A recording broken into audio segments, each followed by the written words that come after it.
आज की वीडियो में मैं आपको फिनाइल कीटोन्यूरिया के बारे में बताऊंगा। तो सबसे पहले तो ये समझिए कि ये बीमारी क्या होती है, किसने इसको खोजा है ना। तो इसके बारे में मैंने कुछ ज़रूरी इंफॉर्मेशन यहाँ नोट कर दी है बोर्ड पर। ये देखिए, मैंने लिखा खोज सन कितने 1934 ईस्वी में, यानी इस बीमारी के बारे में सबसे पहले जिस वैज्ञानिक ने खोज की थी उसने कब की, सन 1934 ईस्वी में। और वो भी कौन से वैज्ञानिक हैं, ए फोलिंग नाम के। बेटा, इस बीमारी के बारे में सबसे पहले ए फोलिंग नामक वैज्ञानिक ने सन 1934 ईस्वी में खोज की थी। आगे मैंने लिखा है आनुवंशिक रोग। इसका मतलब क्या है कि फिनाइल कीटोन्यूरिया एक आनुवंशिक रोग है। आनुवंशिक रोग क्या होता है? ऐसा कोई रोग जो माता पिता से उनकी संतानों में पीढ़ी दर पीढ़ी चलता चला जाए, यानी वंशागत होता रहे।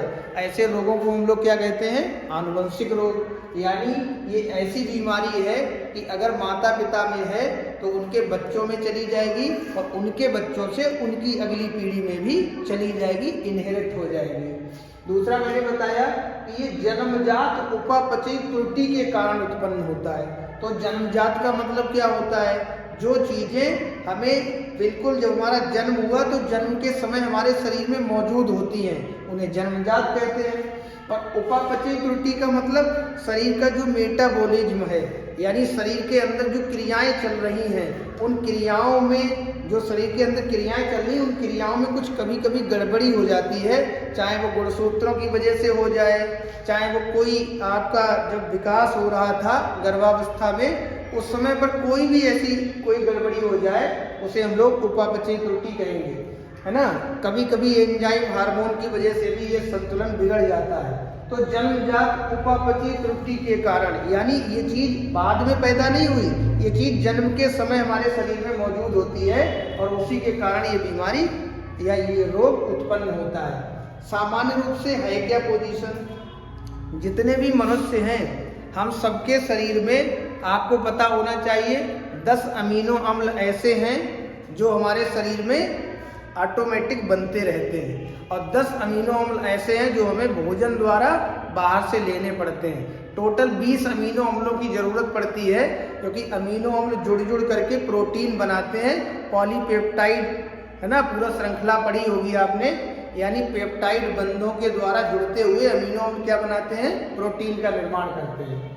तो हम लोगों के शरीर में जो फिनाइल एलेनिन नाम का अमीनो अम्ल होता है, वो सामान्य रूप से टायरोसिन नामक अमीनो अम्ल में बदलता रहता है। अगर ये प्रक्रिया चलती रहेगी तो हमको ऐसी कोई समस्या नहीं आएगी। लेकिन जब कभी फिनाइल एलेनिन नाम का अमीनो अम्ल टायरोसिन नाम के अमीनो अम्ल में नहीं बदल पाता है तो समस्या आती है। अब आप कहोगे ये बदलेगा कब और कब नहीं बदलेगा? तो भैया, हम लोगों का जो लिवर है, यकृत है, उससे एक बहुत जरूरी एंजाइम स्रावित होता है जिसका नाम होता है पीएच एंजाइम। अब ये पीएच क्या है? पीएच की मैंने फुल फॉर्म लिख दी, phenyl alanine di hydroxylase. Di नहीं, गलत बोल दिया, फिनाइल एलानिन हाइड्रोक्सीलेज नाम का एंजाइम है। ये एंजाइम क्या करेगा? इस अमीनो अम्ल को, यानी फिनाइल एलेनिन को टायरोसिन में बदलने का काम करता है। लेकिन जब हमारा लिवर इस एंजाइम का स्रावण कम कर दे या ना करे तो क्या ये परिवर्तन हो पाएगा? सीधी सी बात है भाई, नहीं हो पाएगा। क्योंकि ये परिवर्तन कब हो पाएगा? जब हमारा लिवर इस एंजाइम को स्रावित करेगा। लेकिन जब हमारा लिवर, हमारा यकृत इस एंजाइम का स्रावण बंद कर देता है, इसका मतलब हुआ कि फिनाइल एलेनिन नाम का अमीनो अम्ल टायरोसिन नाम के अमीनो अम्ल में नहीं बदल पाएगा। जब नहीं बदलेगा तो होगा क्या?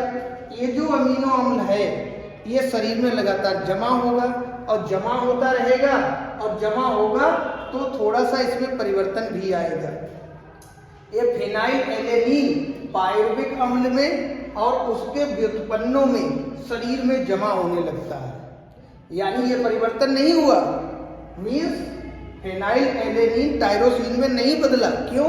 क्योंकि भाई जो अमीनो अम्ल था ये वाला, ये उसमें तब बदलेगा जब लीवर से ये वाला एंजाइम निकलेगा, और लीवर ने ये एंजाइम निकालना बंद कर दिया, इसका मतलब इसका उसमें परिवर्तन बंद हो गया। जब बंद हो गया तो ये वाला जो अम्ल है, अमीनो अम्ल है, ये हमारे शरीर में पायरुविक अम्ल और उसके व्युत्पन्नों के रूप में शरीर में जमा होने लगता है। जब ज़्यादा बहुत ज़्यादा हो जाएगा तो किडनी देखेगी, यानी गुर्दा देखेगा कि भैया ये तो अम्ल बहुत ज़्यादा जमा है, फालतू है, तो इस फालतू अम्ल को देखा ये अम्ल मूत्र के साथ उत्सर्जित होने लगते हैं। यानी जब कोई मनुष्य टॉयलेट करेगा, मूत्र निकालेगा, तो उस मूत्र के साथ ये अम्ल भी निकलने लगेंगे। तो अम्ल निकलेंगे मूत्र के साथ में, इससे पहचान हो जाएगी। दूसरी चीज, इस रोग में मानसिक कमजोरी आने लगती है, क्योंकि शरीर में बहुत सारे अम्ल जमा होंगे।